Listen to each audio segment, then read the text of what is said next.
Hi, this is Evelyn of the Modern Needle, and today I decided I'm going to show you some of the pitfalls of knitting a hat. I knit a lot of hats. I do not wear hats, but I knit a lot of hats. For the Little Red Mitten in London, Ontario, I knit hats for the Loving Path in London, Ontario. They have wonderful yarns. I also knit the odd time for the Fleece Artist in Handmaiden in Halifax. And they also have beautiful yarns. However, since I don't wear hats, I just knit them per whatever the instructions say. And then I hand them off and then they put a pom-pom on the end or whatever you want. And because I don't wear hats, and my kids, I call them kids, but they're really adults. Like my daughter is 39, my son is 32, and the baby is 26. So they're really fussy and finicky in what they want to have. So I don't get asked for hats very often. However, my son has a mobile RV repair company. It is called Trailer Boys, and these are his colors. So if you are in London, Ontario or around there, or have a trailer that needs fixing or mending of any kind of sort, and we do want to go on with the enjoyment of life and that might stop you, give them a call, look them up on Facebook. They're the Trailer Boys. Anyway, so you can see the colors are quite vibrant and they're on black. I hate knitting on black. However, my boy asked me and he doesn't ask me very often. So here we go. I'm knitting in black. So I went to the Little Red Mitten and I was looking for black yarn. I thought I might use Cascade 220, which is a non-superwash weight. It's actually a beautiful yarn, and you know that wool keeps your head 40% warmer than acrylic, and it needs to be 40% more wet before the head gets wet. So if it snows or if it rains, like, the wool absorbs a lot of it and will not let it touch his skin unless it's like really soaking. Then nothing but an umbrella or stay at home will help. But they really didn't have any of this color here that I was looking for, and I was really hoping that I don't have to resort to dyeing the yarn. I'm not opposed to that, and I've done that many times, but this is an interesting color, green. I'm by no means an expert to get this color here, so I was really hoping to be able to buy it off the shelf. So they didn't have it in the Cascade 220, but they did have it in the Cascade 220 Superwash. What is the difference, you ask? Well, one has, the wool has scales on it and it helps it kink together, and it's called Memory. And the superwash has these scales stripped off by a highly harsh, complicated process so that the scales are removed and they no longer kink together. However, the unintended consequence of that is, yes, you're using 100% wool. However, the 100% memory of the wool, which is so lovely, is actually not there. So it's easier to treat or wash, but it will bag out over time, because the more you wash it, whatever residue of scales that you have there, just, it can't come back. There is a point of where it just grows. So can you mix the two? Of course you can. The 100% wool yarn will keep the superwash in line, so that can't bag out. And really, there is no weight bearing anything on here. There is no gravity that pulls it down. In little strips like this, it's actually, it works really well. So they're both the same gauge, so that worked out well.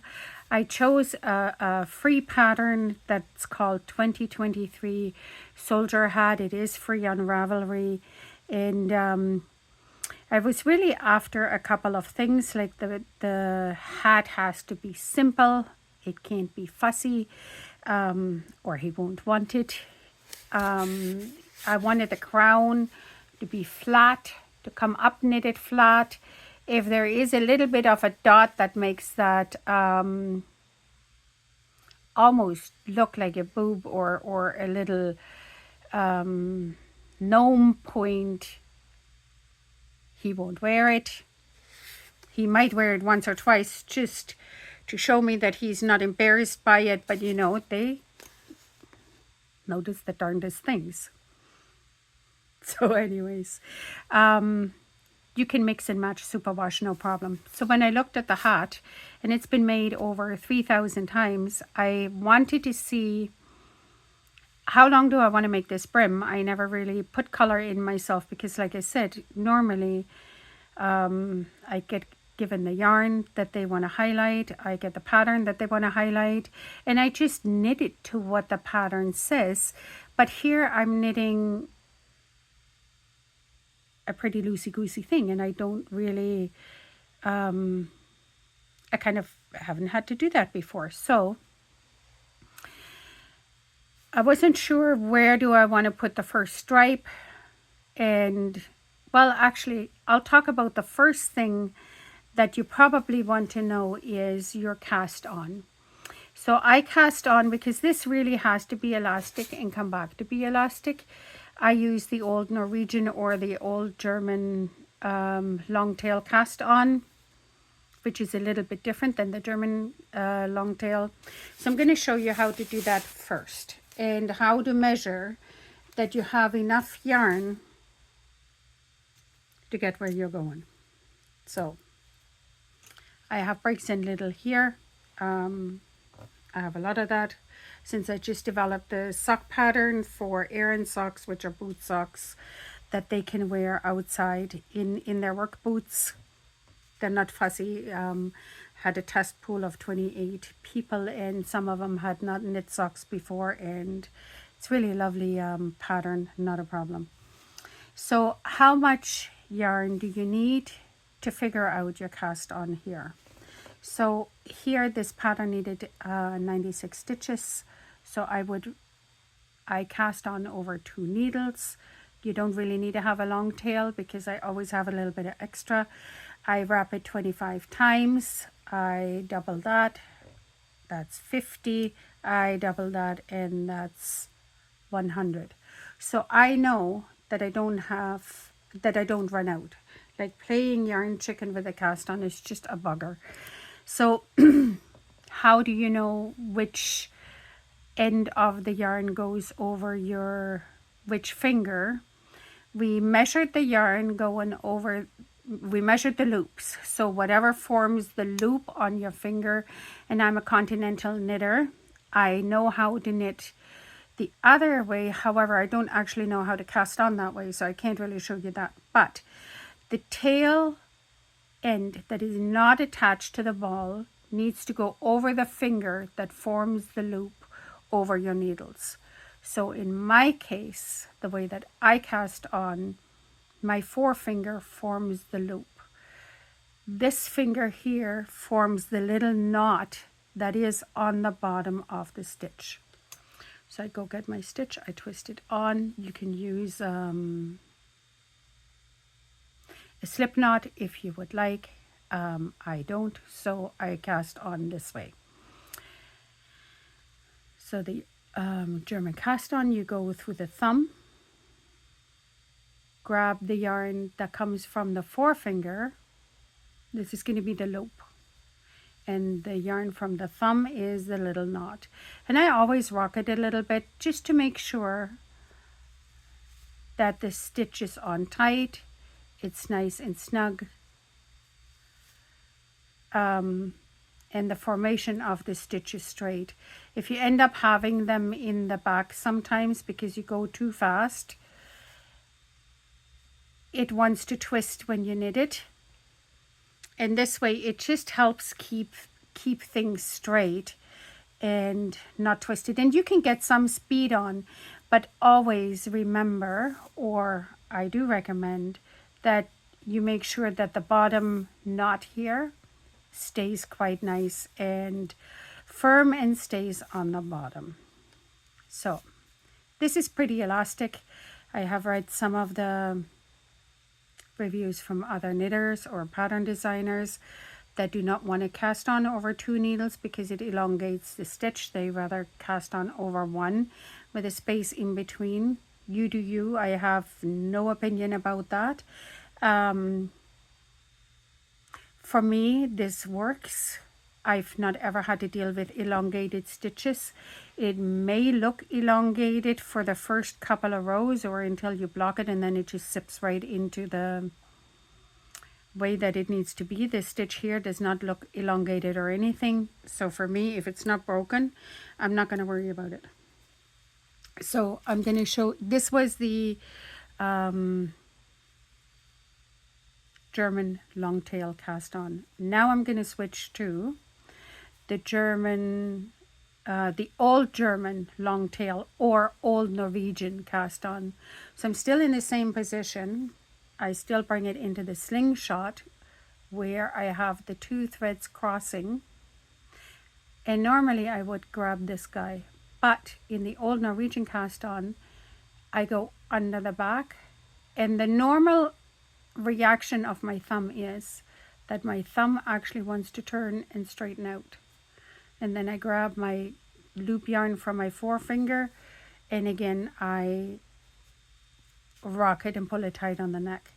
It adds another loop in there, and that loop makes this cast on really versatile, very, very stable, and it would look gorgeous on the bottom of a jacket or the cuff of a hand where you don't want to have it like too tight, or cuffs on socks or anything. And it is a very, very stable cast on.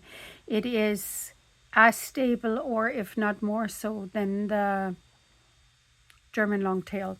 So let me do that a few more times.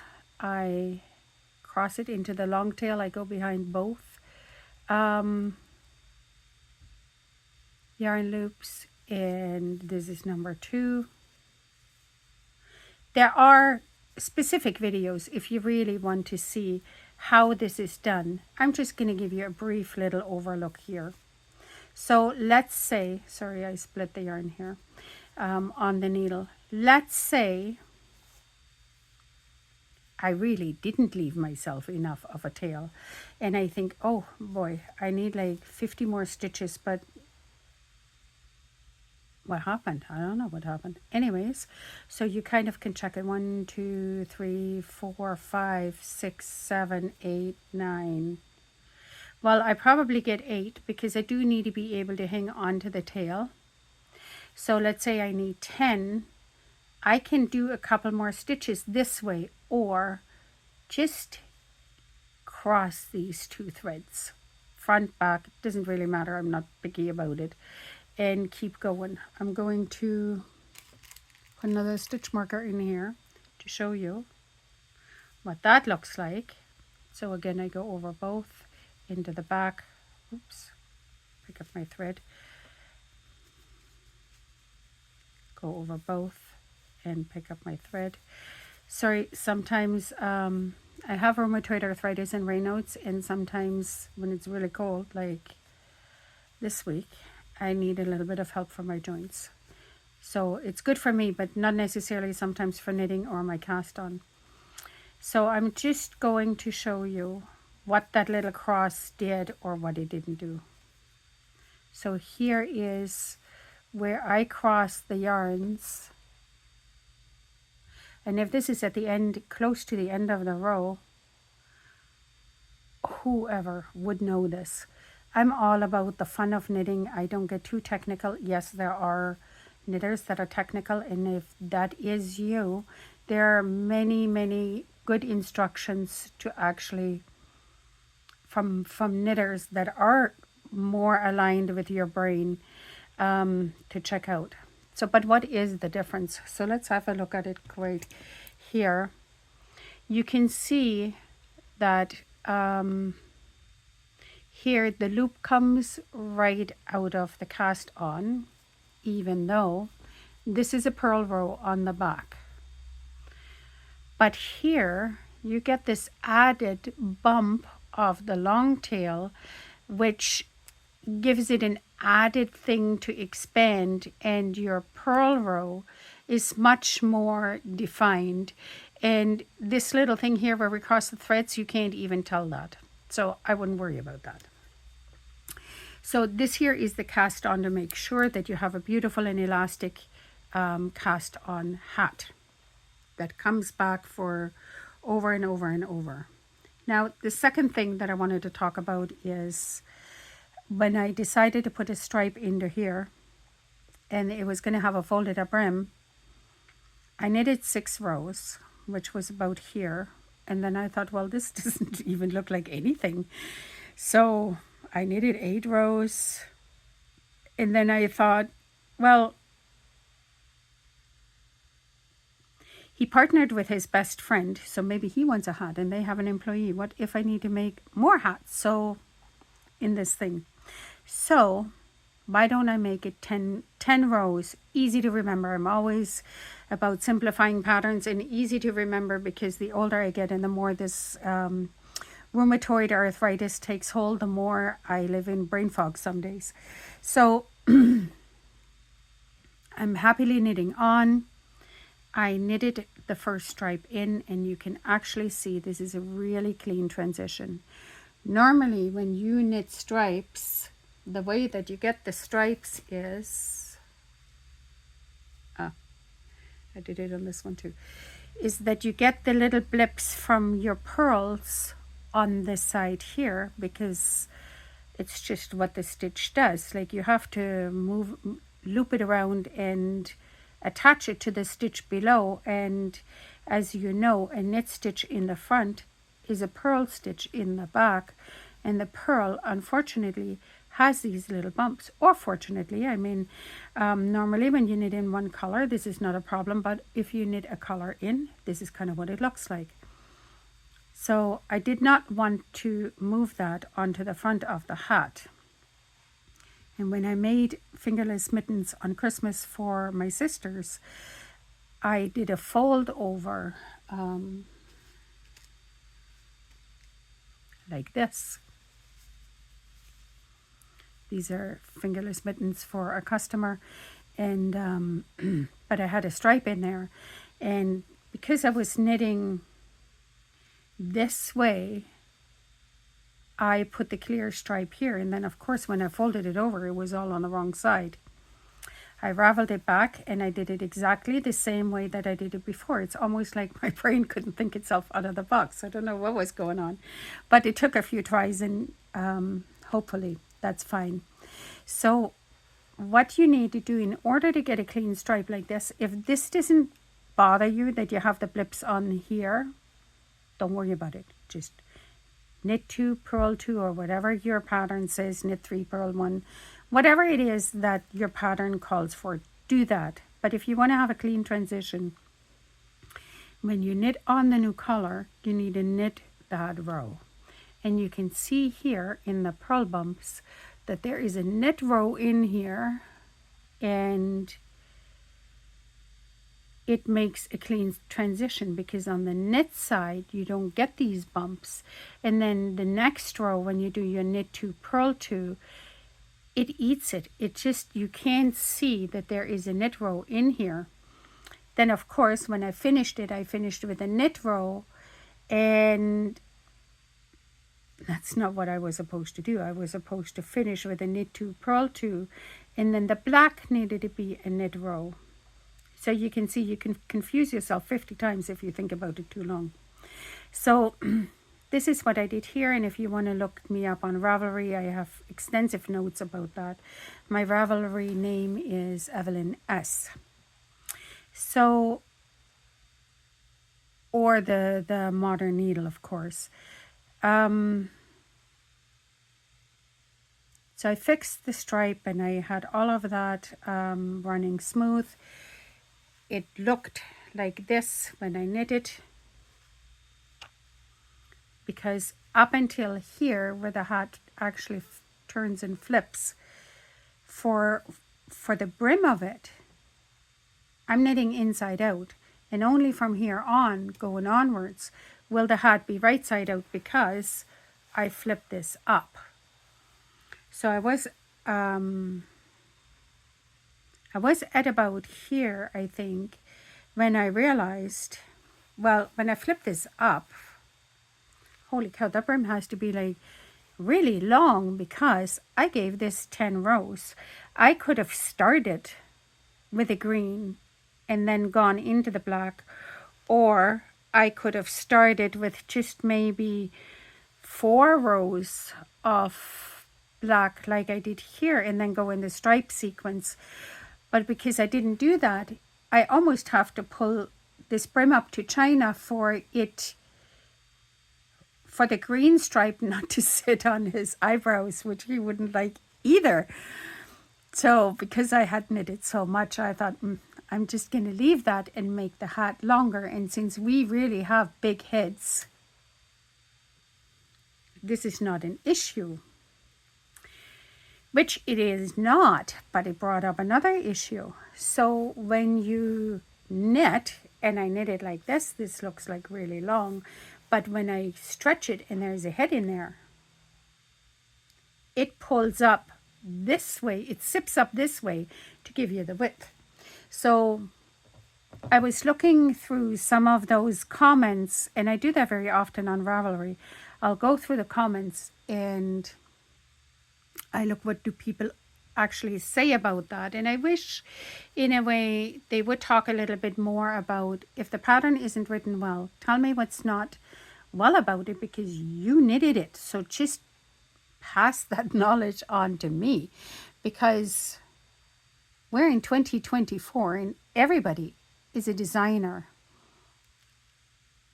So that doesn't help me sometimes. I've been knitting for, I don't know, 55 years or something like that.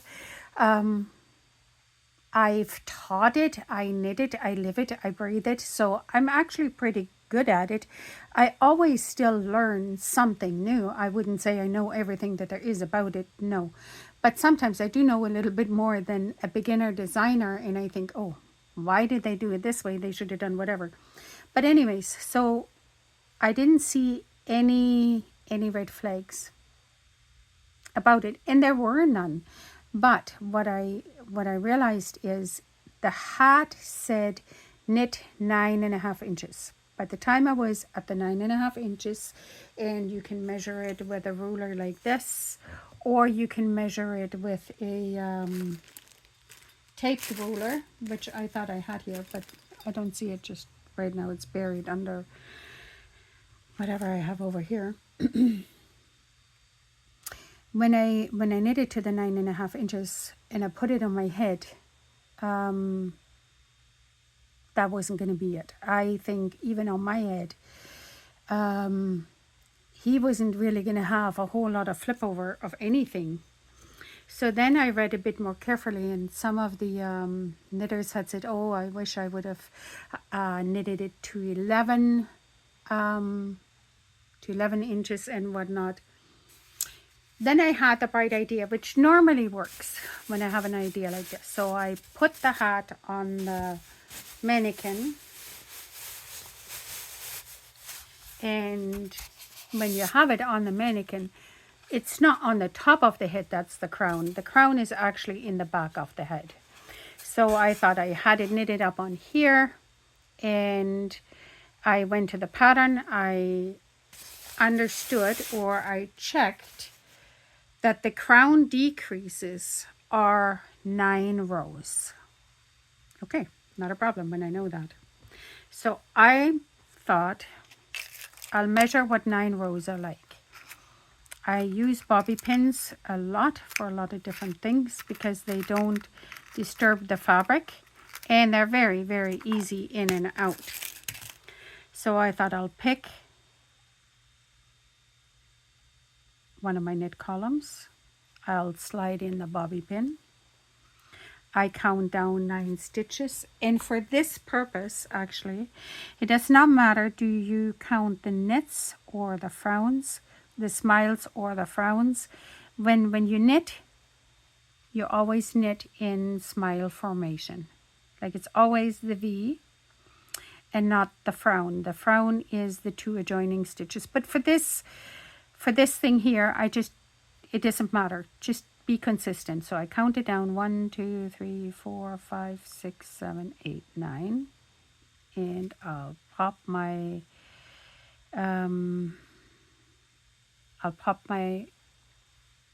bobby pin in here. So here I have 9 stitches. I'm going to measure this with my handy dandy ruler, and it measures about 1.5 inches and a little bit, or remove this ball of yarn here, 4 centimeters. So when I put that on the mannequin,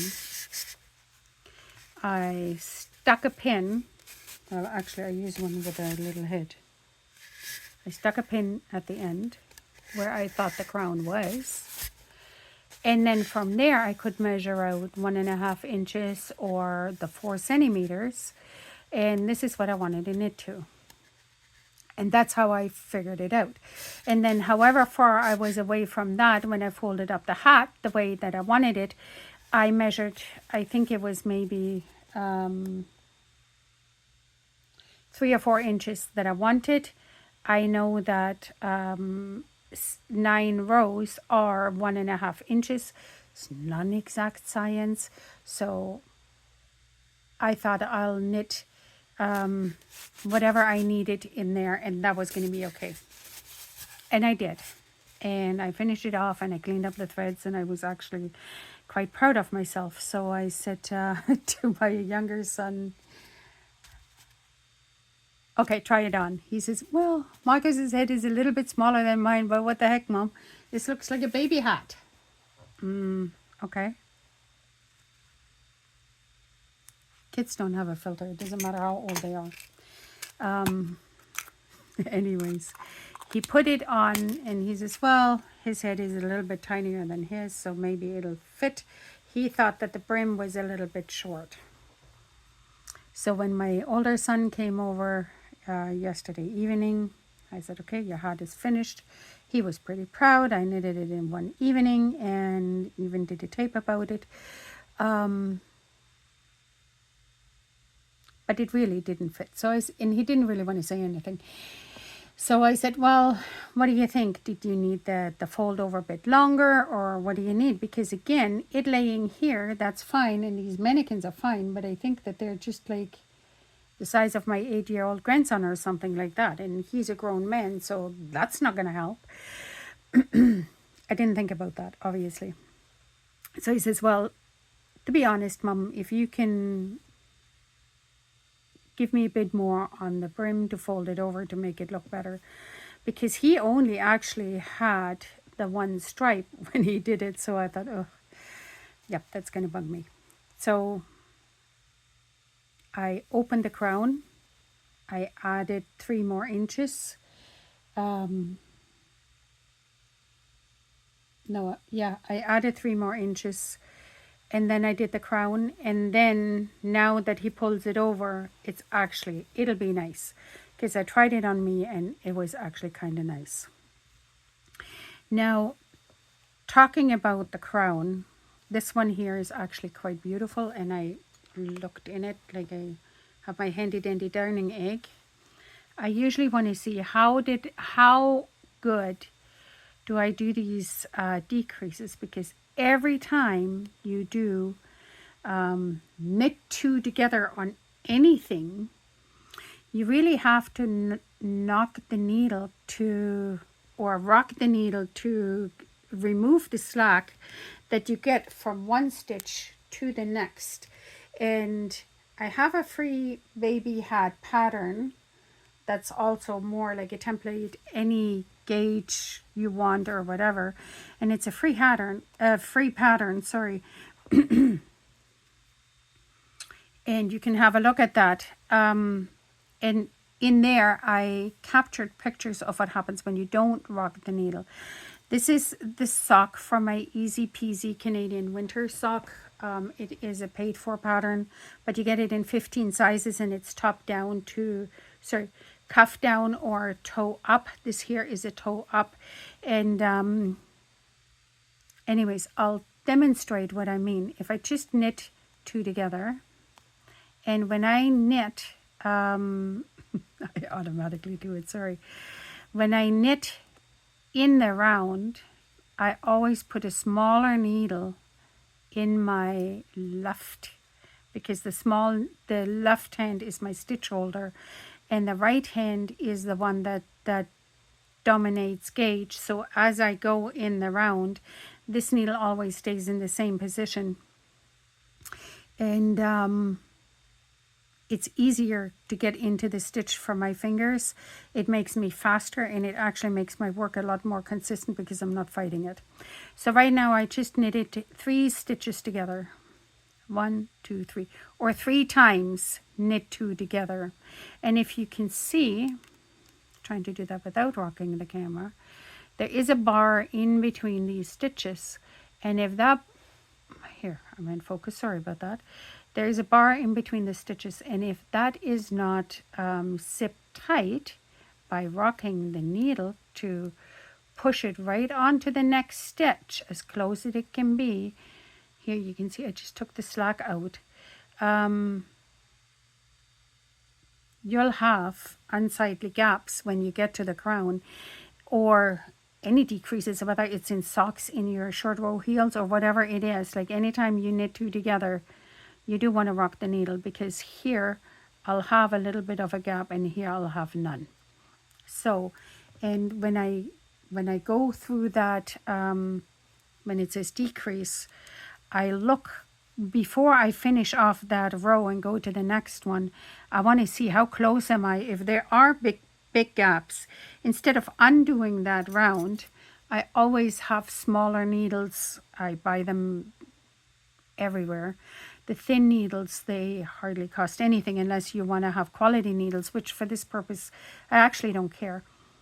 And when I knit socks or mittens or whatever, these are kind of my preferences anyways, so this is fine. I don't need to have expensive needles for that. But so what I'll do is I'll go back in with a smaller needle and just pull the gaps and walk it to where my tail is, so that I can remove that. So by the time that I actually, when that is finished,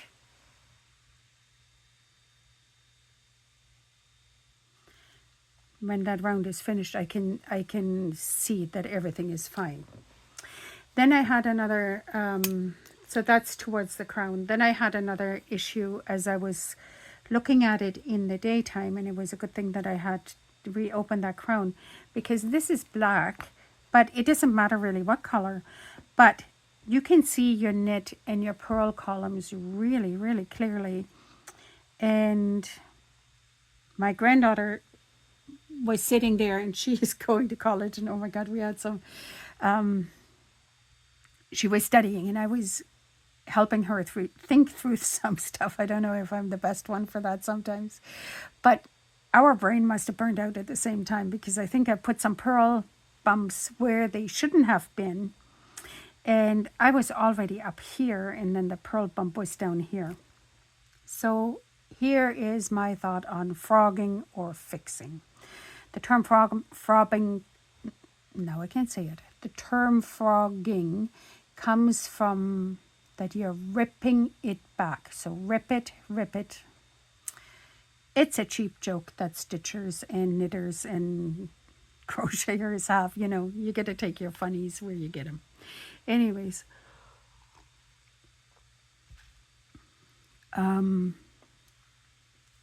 if I can see it, and whatever the mistake is, whether I have a ball up of yarn that all of a sudden I have an inconsistent yarn strand, or whatever it is, I made a mistake in the pattern. And it happens, let's be honest here. If I think every time I look at that item, all I see is a mistake, and I think, I really, really should have fixed it when it was right there, I will fix it. If it's something that you'll never see, like, I don't know, in the crook of the elbow or under the arm or the very first stitch that doesn't pop out, then don't worry about it. And again, this is what I think. You do you, but this is what I learned. some of these items, number one, yarn is not inexpensive. If you use quality yarn, even quality acrylic is expensive, but it's your time as well. So I can knit a hat in a day. Some people knit a hat in a week, in a few days. You don't get a cookie for being faster, but it is time. It's time that does not come back to you. If that hat, and it is a hat, lives 5 years, that would be great. But if every time my son wears this and I think, I made that for him, but I have a mistake in there, and that really bugs me, I fix it. So you can either fix it by ripping it back or frogging it, or you can drop down and ladder it. So I have a few issues with the drop down and laddering it, and I'm going to show you how I fix that particular thing. Normally when we drop it down, we drop the stitch down this way and then we ladder it up this way. But we don't knit this way, we actually knit this way.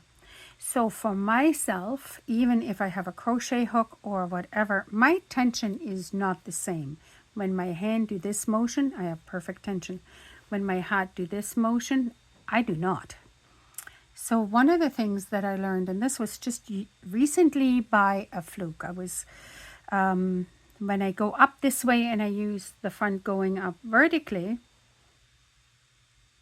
I have to adjust the stitches to the right and to the left, and I have to play with it forever. And sometimes I think, I am a bit of a tension geek. I want it to be all the same. I don't want people to say, oh, I see you knitted yourself a hat. I want people to say, you made that? Serious? Yeah, that's the reaction that I want. Or, I don't know, maybe nothing, but definitely not, yeah. I see you knitted that. No, I don't want that. So I am a bit of a geek in that. So here is what I learned. If you're not sure, what do I have to frog this, or can I just try to repair it? Try to repair it and then leave it for a little bit to see what do you think about your repair. If you think your repair is fine, then go on. And don't look at it just right away, or maybe sometimes even take a picture of it, because when you do that, it'll help you actually zero in a little bit better on what it actually looks like, not what your eye is telling you what it looks like right now. And then you can see if you think, okay, so I fixed that, but it really, whatever maneuvering that I'm doing is not really going for it or whatever, you can still rip back. That option is always there. And then I thought, well, I want to show you, because I put a purl bump in, I want to show you just laddering back and how does that even work. And I was going to knit a piece that I'll never use again and have to frog. And I thought, oh my God, what am I thinking? I have tons of things that I have on the go. Why don't I show you one of them? So here's a sock that I thought was actually pretty good knitting until I knitted the two together. And what I saw here was this. And in reality, that happens with some of these splitty yarns. Sometimes this is a really loose spun yarn. And lost the thinner needle. Here I can see that I split the yarn. I didn't really take up all of the yarn, so I thought I was going to correct a mock mistake here and show it to you, but in reality I have a real mistake here that I can just show you. Now if this would be way on the bottom here of the sock, I would not ladder that back. I would just take a piece of yarn or the yarn tail, walk it over if I can, and just mimic do a mattress stitch over it. And mattress stitch is, you're just following the stitch along. Okay, so actually here I'm gonna cut off a bit of this green here just to show you. And these are for knitting my favorite scissors, because I can get really, they're fiskars and they're bent a little bit. You can use eyebrow scissors. You can use scissors from, body care sets or whatever, little baby nail scissors that the baby is now 40 and you still have them, because that's what we do as moms. Just use them in your knitting thing, because you actually can get really, really close to your fabric without snipping the fabric. And I've snipped yarn before and repaired that on a takes a bit. Anyways, so if the mistake is down here where I split yarn, and of course my sample right now is a closed tube, what you do is, actually let me see if I can, no, actually I can do this. You can see my stitch here is the smile. Let's say, actually this one here, it has a bit of a darker purple blob, so you can see it better. The stitch comes out of the bottom stitch here. It moves around the neck of the stitch above and comes back in here, forms the bar and goes into your next stitch. So they keep on going like this, like a wiggly snake. So I have my tails hanging out the front all the time. Oh, here was the one that's a bit darker. So I would come in on this side, and obviously when you clean up your tails, then you pull them to the inside, and that's fine. But you want to see where it is. So if I follow the path of this stitch, it goes around this neck here. I'm looking, let me look on the camera. Yep, that's fine. And now I go back in here. So let's say I have 2 stitches that are like this. So here is my stitch that I fixed. I reinforce that stitch and you would never know. Let's say I have Fair Isle and I want to write a name or whatever. You can do whatever you want with this technique. Or you can go on to a second stitch here. Just go right on. It's called a mattress stitch if you want to look it up per se on YouTube, because there's just, you know, YouTube is a wealth of information. It really doesn't add up bulk. You can see how beautiful that is. And even an experienced knitter would actually not see that. Right? You can write Santa, you can write anything on graph paper, or you can fix a stitch with this. So this is kind of great. But, okay, so I'll need my needle here. Now what I'm going to have to do is get over to this stitch that I split and drop it down and knit it back up. So, sorry, it's, I don't know if I'm getting a cold or what it is, but my voice pops in and out and I have a raspy throat a little bit. So, here is my stitch that is not correct. And I have a very bright, it's almost like an Easter egg. But in the old days, they used to have darning eggs, and very often I like putting that in there to see how good are my stitches, or is everything fine, or I put it in the toe of something, and here you can actually see this buggered up stitch, and I'm glad I seen it this way. I probably would have found it when the whole darn sock is finished, but I would have fixed it the way that I just showed you with that green thread. So here is my stitch. And as you can see, the stitch is formed. It has a front leg and a back leg. So below this stitch here, because I want to make sure I'm picking up a clean stitch, not the one that's all stressed out because I split it, I'll go 1 or 2 stitches below and I'll pick up my right leg. It doesn't actually matter if you pick up the right or the left, but if you pick up the right leg, it's already in the correct formation. I'll pop this off. And one thing that you want to be mindful of is, as you pop this off, this stitch here is closer to the top, so this bar here is longer. You don't really want to stretch that bar, so just very gently, without pulling way too much, if I pull this really hard, where the yarn has to come from is it borrows from the stitch beside it and beside that one and beside that one. And before you know it, your whole row of tension is misaligned. And then of course you have to go back in and pull it properly to align it. To be honest with you, sometimes I think frogging it and re-knitting it is faster than doing all of that.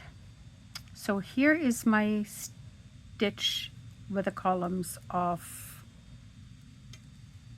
bars, which will again form the new stitch. If I'm confused about, and sometimes these bars, depending how thick your yarn is or whatever, they do like to twist, and it's really hard to see which one is next. So think of it as rungs on a ladder. If this is the ladder, then this is my next rung and my next and my next. And what determines that is if I hold it close to the edge of the next stitch, I have another needle here, it comes out of this column because these are the stitches. This stitch here is the bar that forms the next stitch and goes into this one. So I can see I have this stitch here makes this bar. So the next one is this one because it makes this bar. So just take a minute and orient yourself. And like I said before, if I, before I kind of cut on, if I would do it this way, I would just take a crochet hook or your knitting needle, and this here is a bit of a smaller hook, and I just pull it up gently, very, very, very gently, like this, and fix it. However, sorry, I'm going to be quiet and show you in a second. So now it's back up. Well, actually, that wasn't even too bad. But you can see going up, my tension is not quite the same. So if I pop this back out, and you can do that with a regular needle. I'll show you the other way with a regular needle. Actually, I'm just going to pop it down a bit more here. Just grab a few more. And don't be afraid of your stitches. I mean, even like you can just pick it back up over here. If you know where you're going, stick your needle in ahead of time, your knitting needle, ahead of time, and that'll stop the raveling. It's like nylons, and come on, we're all used to nylons. So if I turn this sideways, I have to turn the stitch for it to be open. So my stitch, I want it to be open, that it's not twisted. So I usually have my gauge needle in here, and this guy usually has a tiny needle, so I have a repair kit right here attached. Well, I think I'm going to jiggle all of that. So no, here, okay. So I have my stitch in here, and this here is the next bar to be knitted back up. So I'll just knit it, which means it's almost like I'm casting off. I'll grab my next stitch, and you can see this yarn is very, very splitty. I just thought it would make a super soft sock. I think this yarn is, what is it? Mary Maxim alpaca mix or something. I think it has 10% alpaca in it. I think it'll be a sweaty sock, to be honest with you, but it's pretty colors, so we'll see. It'll be a boot sock anyways, or a house sock, so that's fine. So I'll just pop the stitch over, but again, I'm being mindful that I have all of the yarn that I need for here. And untwist these top little bars, and you can see that it's not a big deal. Don't be afraid of fixing your knits, because in the reality, like if it's a split yarn, that stitch is not stable, and it can rip. So Do you? But I would totally fix that. Okay, so here it is. It is fixed, and you can see the way that I fixed it, it really didn't pull out the yarn too much. Now, this is a little bit of wool, a little bit of alpaca, and a little bit of acrylic. When I block this, which means I'll submerge it in water, it'll strip the lanolin, which is the sheep's natural oil, and it'll let the yarn puff up with the moisture of, or the water that goes in there. You will not be able to tell that I did this because it'll just be totally disguised. And actually, just even there it is. I don't think that that is a big deal. Once my foot is in there, once this is blocked the first time, it'll be just fantastic. So this is the pitfalls of knitting hats. This is my easy peasy Canadian winter sock pattern. It is a for sale sign on Ravelry. I do have a little baby hat that's for free. It goes from newborn, preemie to whatever. I developed that pattern when they had the shaken syndrome, like the purple hats, where you cause brain injury when you shake the babies, and every new baby in the hospital was supposed to get a new hat.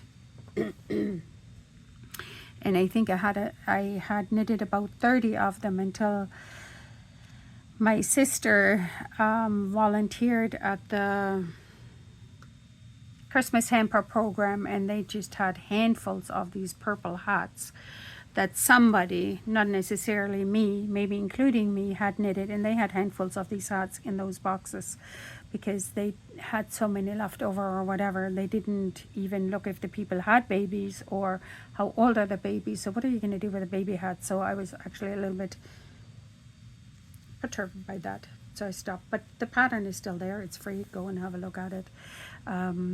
So this is my tale of pitfalls in knitting hats. The video is a little bit longer than I thought. However, just grab a cup of coffee and your knitting needles and listen to me prattle on about my thoughts as you go along.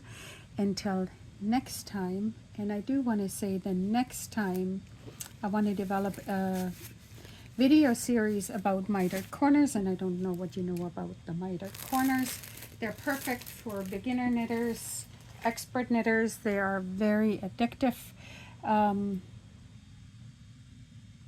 Again, I probably buried it somewhere.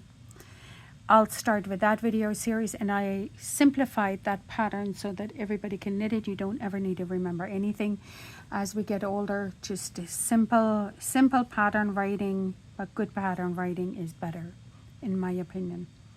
So enjoy your day. Until the next time, I'll be back. Talk to you later. This is Evelyn.